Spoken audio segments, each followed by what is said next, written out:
Hello friends, എല്ലാവർക്കും good morning. അപ്പോൾ പത്തനംതിട്ട ഇന്നത്തെ സൂപ്പർ ഹിറ്റ് വിശേഷത്തിലേക്ക് എല്ലാവർക്കും സ്വാഗതം.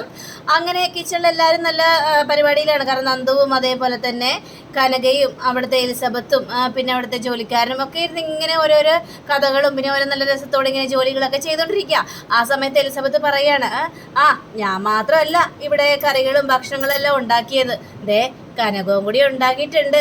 അപ്പൊ കുറ്റം പറയുകയാണെങ്കിൽ ആരും എന്നെയും കൂടി കുറ്റം പറയില്ല. ഇത് കേട്ട് കഴിഞ്ഞപ്പോഴേക്ക് നന്ദു ആണെങ്കിൽ അതിനെ അമ്മയെ കുറ്റം പറയാൻ സാധ്യത കുറവാ. കാരണം അമ്മയ്ക്ക് പാചകത്തിൽ നല്ല പിടിപ്പാ, നന്നായിട്ട് തന്നെ എൻ്റെ അമ്മ പാചകം ചെയ്യും എന്ന് നന്ദു പറയാ. ആ സമയത്താണ് അനി ആ വഴി വരുന്നത്. അപ്പൊ നന്ദുവിനെ അടുക്കളയിൽ കണ്ടു കഴിഞ്ഞപ്പോഴേക്കും നന്ദുവിന് ഷൂ എന്നും പറഞ്ഞുകൊണ്ട് വിളിക്കുക. അപ്പോൾ പെട്ടെന്ന് തന്നെ നന്ദു ആണെങ്കിൽ മുഖം തിരിച്ചു കളയുക. കാരണം അനിയോട് കുറച്ച് പിണക്കമൊക്കെ ഉണ്ടല്ലോ. അപ്പോൾ അതുകൊണ്ട് തന്നെ ആ ഒരു മുഖം തിരിച്ച് കളയുകയാണ്. പക്ഷേ ഷൂ എന്ന് വിളിക്കുന്നവരെല്ലാവരും കേൾക്കുകയാണ്. അപ്പോൾ കനകമാണെങ്കിലേ എന്താണ് നന്ദു എന്തൊരു ഷൂ എന്ന് കേട്ടത് എന്ന് ചോദിച്ചപ്പോഴേക്ക് ഷൂന്നോ, പിന്നെ അത് വല്ല കാറ്റടിച്ചായിരിക്കും. കാറ്റടിച്ചതോ നിങ്ങൾ കേട്ടില്ലേ? അപ്പോൾ എലിസബത്ത് പറയണം, അതെ ഞാനും അങ്ങനെ എന്തോ ഒരു ശബ്ദം കേട്ടു. കണ്ടോ അവരും കേട്ടു. ഇല്ലമ്മേ, അമ്മയ്ക്ക് തോന്നിയതാണ്. എടി അനീന്ന് പറഞ്ഞ അവൻ്റെ വായിൽ നിന്ന് വന്നാണോ ഈ കാറ്റ് ഷൂ എന്നിങ്ങനെ പറയാന്നിട്ട് കഴിഞ്ഞപ്പോഴേക്കും അമ്മയ്ക്ക് ഇത് എന്താ പറ്റിയത്? അതേ മോൾ ഇനി ഇവിടെ കുറേ നേരം പിടിച്ച് നിൽക്കണ്ട, വാ നമുക്ക് പോകാം അങ്ങനെയൊന്നും പറഞ്ഞുകൊണ്ട് അവരവിടെ നിന്ന് പോവാണ്. പിന്നീട് കാണിക്കുന്നത് നമ്മുടെ ആദർശും അതേപോലെ തന്നെ ദേവയാനിയും ജയനും ഒക്കെ ഇത് സംസാരിക്കുകയാണ്. അപ്പോൾ ദേവയാനി പറയുകയാണ്, ഏതായാലും മൂർത്തീസ് കമ്പനിയെ തകർത്തുകൊണ്ടാണ് നവ്യ ഏതായാലും ആ ഒരു കമ്പനിയിൽ പോയിരിക്കുന്നത്. പക്ഷേ ഈ അഭിയെ പോലെ ഇരിക്കുന്നവനെ എന്തിനാണ് ഇവരൊക്കെ അവിടുത്തെ മാനേജറായിട്ട് നിയമിച്ചിരിക്കുന്നത്? അതൊക്കെ ആലോചിക്കുമ്പോഴാണ് എനിക്ക് മനസ്സിലാവാത്തത്. ആദർശ് ഏത് കേട്ടുകഴിഞ്ഞപ്പോഴേക്കും ആദർശ് പറയണം, അവരുടെ ബാക്ക്ഗ്രൗണ്ട് അത്ര ശരിയല്ലമ്മേ. അതുകൊണ്ടാണ് ഒന്നും ചിന്തിക്കാതെ അവനെ പോലൊരുത്തനെ അവിടുത്തെ മാനേജറായിട്ട് നിയമിച്ചിരിക്കുന്നത്. അവര് അത്രയ്ക്കും നല്ല ഒരു ആൾക്കാരല്ല എന്നിങ്ങനെ സംസാരിക്കുകയാണ്. അങ്ങനെയല്ല ഇവരിങ്ങനെ സംസാരിച്ചുകൊണ്ടിരിക്കുന്ന സമയത്താണ് പെട്ടെന്ന് ആദർശിനൊരു കോള് വരുന്നത്. അത് നമ്മുടെ മാളവികയുടെ കോളായിരുന്നു. ആ മാളവിക ഞാനിവിടെ ഒരു ഫംഗ്ഷനിൽ നിൽക്കുകയാണ് മാളവികയെ. അപ്പോൾ മാളവിക അവിടെ ചില സത്യങ്ങളെല്ലാം അവതരിപ്പിക്കുകയാണ്. ഇത് കേട്ട ആദർശാണ് ഞെട്ടിപ്പോവാണ്. ഇപ്പം ഇവരുടെ മുന്നിൽ സംസാരിക്കാനായിട്ട് പറ്റില്ലല്ലോ. അതുകൊണ്ട് തന്നെ ആദർശ് നേരെ മുന്നോട്ട് പോവുകയാണ്. അപ്പോൾ ജയൻ പറയാണ്, അവൻ എന്തൊക്കെയോ കണ്ടുപിടിക്കാനുള്ള തന്ത്രപ്പാടിലാണ്. കാരണം ഇപ്പോഴും ഇത്രയ്ക്ക് ഇവിടെ ഫംഗ്ഷൻ നടന്നിട്ട് പോലും അതിലൊന്നും ശ്രദ്ധിക്കാതെ വേറെ ഏതോ കാര്യത്തിലേക്കാണ് അവൻ ശ്രദ്ധിച്ചുകൊണ്ടിരിക്കുന്നത്. അപ്പോൾ അതുകൊണ്ട് തന്നെ അവൻ ഇതിൽ എന്തൊക്കെയോ തീരുമാനങ്ങൾ എടുത്തിട്ടുണ്ട് എന്നൊക്കെ ഇങ്ങനെ പറയാം. ഇതൊക്കെ കേട്ടുകഴിഞ്ഞപ്പോഴേക്കും നമ്മുടെ ദേവയാനി ആണെങ്കിൽ അതെ അവനാണെങ്കിൽ ഒരു മനസ്സമാധാനത്തിലിരിക്കുക. അങ്ങനെ പിന്നീട് ആദർശിനെ കാണിക്കണം. അപ്പോൾ ആദർശാണെങ്കിൽ മാളവികയോട് കുറേ കാര്യങ്ങൾ രഹസ്യമായിട്ട് തന്നെ ഇവിടെ പറയുന്നുണ്ട്. അപ്പോൾ പിന്നീട് കാണിക്കുന്നത് നമ്മുടെ മുത്തശ്ശനെയാണ്. അപ്പോൾ മുത്തശ്ശനാണെങ്കിൽ ഇങ്ങനെ ഓരോ കാര്യങ്ങൾ ചിന്തിച്ചുകൊണ്ടിരിക്കുക. ആ സമയത്താണ് നവ്യ അങ്ങോട്ട് വരുന്നത്. അപ്പം നവ്യ അങ്ങോട്ട് വന്നിട്ട് ചോദിക്കണം, മുത്തശ്ശൻ ഭക്ഷണം കഴിക്കുന്നില്ലേ എന്നൊക്കെ ചോദിച്ചു കഴിഞ്ഞപ്പോഴേക്കും അതെ എനിക്ക് ഭക്ഷണമൊന്നും വേണ്ട. അതെന്താ മുത്തശ്ശ ഭക്ഷണം വേണ്ടത്? പക്ഷേ ഇത് വല്ലാത്തൊരു ശല്യമായി പോയല്ലോ, എനിക്ക് ഭക്ഷണം വേണ്ടെന്നേ, പിന്നെ നീ എന്തിനാ എപ്പോഴെപ്പോഴും എന്നോട് ഇങ്ങനെ ചോദിച്ചുകൊണ്ടിരിക്കുന്നത് എന്ന് നവ്യോട് ചോദിക്കുകയാണ്. മുത്തശ്ശ അവരൊക്കെ പോയതിൽ മുത്തശ്ശന് ഭയങ്കര സങ്കടം ഉണ്ടല്ലേ, ഈ ഫംഗ്ഷന് കൂടാൻ പറ്റാത്തതിൽ മുത്തശ്ശന് നിരാശയുണ്ടോ എന്നൊക്കെ ചോദിക്കുമ്പോൾ എനിക്കൊരു നിരാശയില്ല. നിന്നോട് ഞാൻ പറഞ്ഞോ എനിക്ക് നിരാശയുണ്ടെന്ന്? മുത്തശ്ശ ഞാനൊരുപാട് അഭിനയിക്കുന്നൊരു കൂട്ടത്തിലുള്ള ആളാണ്. പക്ഷേ എന്നിട്ടും മൂർത്തീസ് കമ്പനിയിലെ മോഡലായിട്ട് എന്നെ നിർത്താനായിട്ട് നിങ്ങൾക്കാർക്കും തോന്നിയില്ലല്ലോ. അതുകൊണ്ടല്ലേ ജ്വല്ലറിയിൽ ഇപ്പോൾ ഞാൻ തിളങ്ങി നിൽക്കുന്നത് എന്നിങ്ങനെ പറയുകയാണ്. ആദ്യം ആദർശായിരുന്നു കമ്പനിയുടെ MD. അവന് അങ്ങനെ ഒരു താല്പര്യം ഉണ്ടായിരുന്നില്ല. ഇപ്പോഴത്തെ MD അനിയാണ്. അപ്പോൾ അനിക്കും അങ്ങനെ ഒരു താല്പര്യം ഇല്ലെങ്കിൽ ഞാനെന്തിനാ അതിൽ കയറി ഇടപെടാനായിട്ട് പോകുന്നത്? അവരുടെ ഇഷ്ടം എന്താണോ അതേപോലെയല്ലേ മുന്നോട്ട് പോയിക്കൊണ്ടിരിക്കുന്നത്. പിന്നെ ജ്വല്ലറി നിന്നെ ചതിക്കും, അത് ഉറപ്പുള്ള കാര്യം തന്നെയാണ്. ഇല്ല മുത്തശ്ശ, ഒരിക്കലുമില്ല. കാരണം ജ്വല്ലറിയാണ് എനിക്കൊരു ജീവിതം തന്നത്, എൻ്റെ കരിയർ മാറ്റിമറിച്ചത്. അതുകൊണ്ട് തന്നെ ജ്വല്ലറി ഒരിക്കലും എന്നെ ചതിക്കാനായിട്ട് പോകുന്നില്ല. എനിക്ക് എപ്പോഴും സപ്പോർട്ടായിട്ട് നിൽക്കുന്നവർക്കല്ലേ ഞാൻ ഉപകാരം ചെയ്യേണ്ടത്.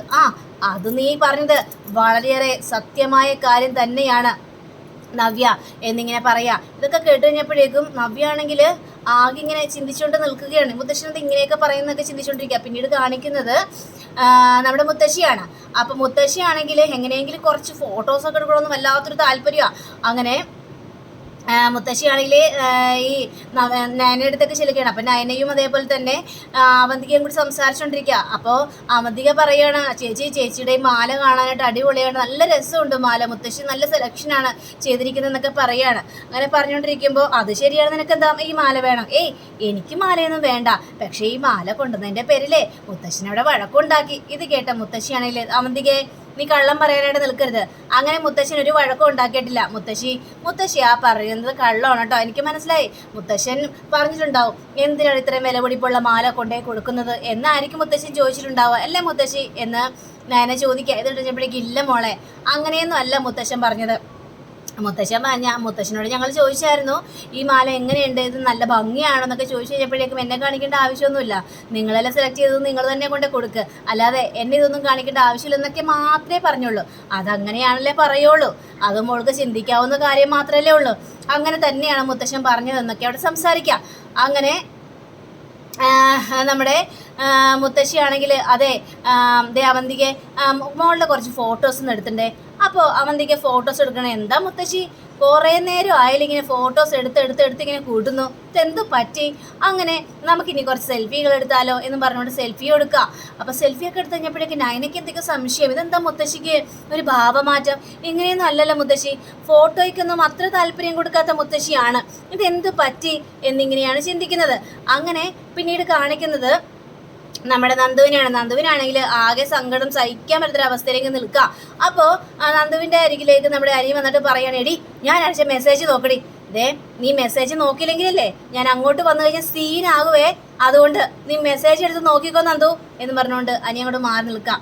പെട്ടെന്ന് തന്നെ നമ്മുടെ നന്ദു ആണെങ്കിൽ മെസ്സേജ് എടുത്ത് നോക്കുക. അപ്പോൾ വോയിസ് മെസ്സേജ് ഇട്ടിരിക്കുകയാണ്, നന്ദു എടി നീ ഇടാൻ തന്ന ഡ്രസ്സ് ഞാൻ ഇടാനായിട്ട് ഒരുങ്ങിയതാണ്, പക്ഷേ അപ്പോഴേക്കും അവന്തിക്ക് എനിക്കൊരു ഡ്രസ്സ് എടുത്തുകൊണ്ട് വന്ന് അത് ഇടണമെന്ന് പറഞ്ഞുകൊണ്ട് എന്നെ ഒരുപാട് നിർബന്ധിച്ചു.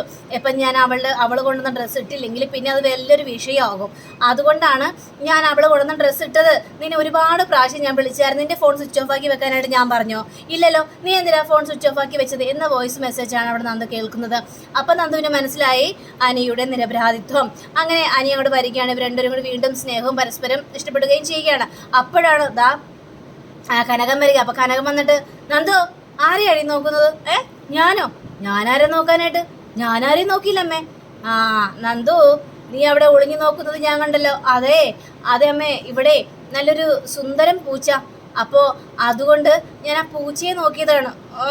ആ സുന്ദരം പൂച്ച അനിയാണോടി? പക്ഷെ അമ്മ എന്തൊക്കെയാ അമ്മ ഈ സംസാരിക്കുന്നത്? നീ കൂടുതൽ ഇവിടെ കിടന്ന് ബാജ പഠിക്കാൻ നിൽക്കണ്ട, അങ്ങോട്ട് വന്നിട്ടേന്ന് പറഞ്ഞുകൊണ്ട് നന്ദുവിനെയും വിളിച്ചുകൊണ്ട് പോവാണ്.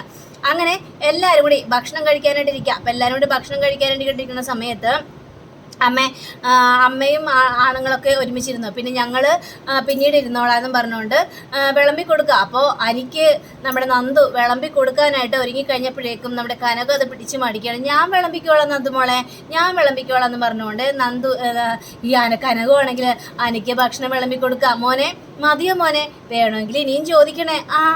ശരി ആൻറ്റി, ഞാൻ ചോദിച്ചോളാം. അങ്ങനെ അനിയാണെങ്കിൽ നന്ദുവിൻ്റെ മുഖത്തൊന്നും കണ്ണെടുക്കുന്നില്ല, നന്ദു അതേപോലെ തന്നെ അനിയുടെ മുഖത്തൊന്നും കണ്ണെടുക്കുന്നില്ല. അപ്പൊ ഇത് കണ്ട കനകമാണെങ്കിൽ, നന്ദു അതെ നീ ചേച്ചിയുടെ അടുത്തേക്ക് ചെന്നണ്ടേ, അതെ ചേച്ചി അടുത്തേക്ക് ഇരിക്കുകയല്ലേ, അതുകൊണ്ട് നീ ചേച്ചിയുടെ അടുത്ത് ചെല്ല് എന്ന് പറഞ്ഞുകൊണ്ട് നന്ദുവിനെ പറഞ്ഞു വിടുകയാണ്. അതെ വേറെ കൊണ്ടല്ല നന്ദുവിനെ പറഞ്ഞു വിട്ടതേ, ഇനിയിപ്പോൾ അവളുടെ ഡ്യൂട്ടിയൊക്കെ തുടങ്ങാൻ നേരത്ത് പിന്നെ അവൾക്ക് ചേച്ചിയുടെ അടുത്തേക്ക് വന്നിരിക്കാനൊന്നും പറ്റില്ലല്ലോ, അതുകൊണ്ട് കുറച്ചു നേരം ഇരിക്കട്ടെ എന്നേ, അവൾ സന്തോഷിക്കട്ടെ എന്നും പറഞ്ഞുകൊണ്ട് കനക അവിടെ തകിടം മറിഞ്ഞ് ഇങ്ങനെ സംസാരിക്കുകയാണ്. പക്ഷേ അനിക്കാണെങ്കിൽ അത് വല്ലാത്തൊരു ബുദ്ധിമുട്ട് തോന്നുക.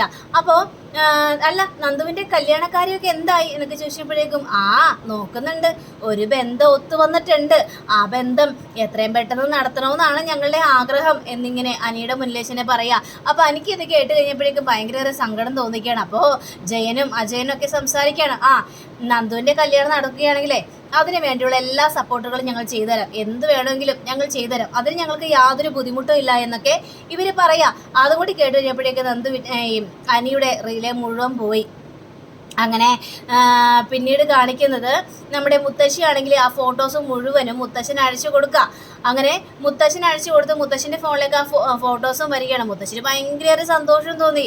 അപ്പോൾ മുത്തശ്ശി നോക്കുമ്പോൾ ദൈവമേ, ഞാൻ കൊടുത്ത മാലയിട്ട് അവൾ നിൽക്കുന്നത് കാണാനായിട്ട് എന്തൊരു ഭംഗിയാണ്, ശരിക്കും രാജകുമാരിയെ പോലെ ഉണ്ട് എന്നൊക്കെ മുത്തശ്ശൻ ഇങ്ങനെ പറഞ്ഞുകൊണ്ടിരിക്കുക. അപ്പോൾ വീണ്ടും നവ്യ വന്നിട്ട് ഇങ്ങനെ നവ്യ ഇങ്ങനെ കുറേ കാര്യങ്ങളെല്ലാം ചോദിക്കണം, നിനക്ക് വേറൊരു പണിയില്ലേ നവ്യ എന്നൊക്കെ ചോദിച്ചു കഴിഞ്ഞപ്പോഴേക്കും മുത്തശ്ശ, എന്തുകൊണ്ടാണ് മുത്തശ്ശ അങ്ങനെയൊക്കെ പറയാനുള്ള കാരണം? ഞാനും അഭിയൊക്കെ രക്ഷപ്പെടണമെന്ന് മുത്തശ്ശനൊരു താല്പര്യമില്ലേ? അഭിയൊക്കെ രക്ഷപ്പെടണം എന്നൊക്കെ താല്പര്യമുണ്ട്, പക്ഷെ ചില സത്യങ്ങൾ അറിഞ്ഞിട്ടും നീ അറിയാത്ത ഭാവം നടിക്കുന്നുണ്ടല്ലോ നവ്യെ. എന്ത് സത്യങ്ങളല്ല, അഭിയെ തകർക്കാൻ വേണ്ടിയാണ് ഇവിടെ ഓരോരോ കാര്യങ്ങളും ചെയ്തു കൂട്ടുന്നത്. ആദർശ് മുത്തശ്ശൻ്റെ ആദർശ് മോൻ കുറേ തെറ്റുകൾ ചെയ്തിട്ടും മുത്തശ്ശൻ അവിടെ ഒന്നും ഒരു അക്ഷരം പോലും സംസാരിച്ചിട്ടില്ല. പക്ഷേ അഭി ഒരു തെറ്റും ചെയ്യാതെ അവനിവിടെ നിന്ന് അടിച്ച് പുറത്താക്കണമെന്ന് മാത്രമേ മുത്തശ്ശൻ്റെ മനസ്സിൽ ചിന്തയുള്ളത്. കഴിഞ്ഞപ്പോഴേക്കും നവ്യെ, ഒരിക്കൽ ഈ ജ്വല്ലറി തകരും, അങ്ങനെ തകരുമ്പോഴേ നിനക്കത് പിടിച്ചു നിൽക്കാനുള്ള കെൽപ്പ് വേണം നവ്യെ എന്ന് കേട്ടുകഴിഞ്ഞപ്പോഴേക്കും ഒരിക്കലും ഇല്ല, അങ്ങനെ ജ്വല്ലറി തകരാനായിട്ട് പോകുന്നില്ല, ഉയരങ്ങളിലേക്ക് മാത്രമേ പോകുള്ളൂ. മുത്തശ്ശ, എന്താ മുത്തശ്ശ, അഭിയെ കൊച്ചുമോനായിട്ട് അംഗീകരിക്കുന്നുണ്ട്, പക്ഷേ എന്തുകൊണ്ട് ആദർശിനെ കൊച്ചുമോനായിട്ട് അംഗീകരിക്കുന്നുണ്ട്, പക്ഷേ എന്തുകൊണ്ട് അഭിയെ കൊച്ചുമോനായിട്ട് അംഗീകരിക്കുന്നില്ല എന്നും പറഞ്ഞുകൊണ്ട് നമ്മുടെ മുത്തശ്ശനെ ഇങ്ങനെ തുറച്ചു നോക്കാം. അപ്പോൾ അങ്ങനെയും കാണിച്ചുകൊണ്ടാണ് നമ്മുടെ ഇന്നത്തെ ഇവിടെ അവസാനിച്ചിരിക്കുന്നത്. അടുത്ത റിവിനെ കാത്തിരിക്കാം. സബ്സ്ക്രൈബ് ചെയ്യുക. എല്ലാവർക്കും നല്ലൊരു ദിനം ആശംസിക്കുന്നു. Thank you. See get by.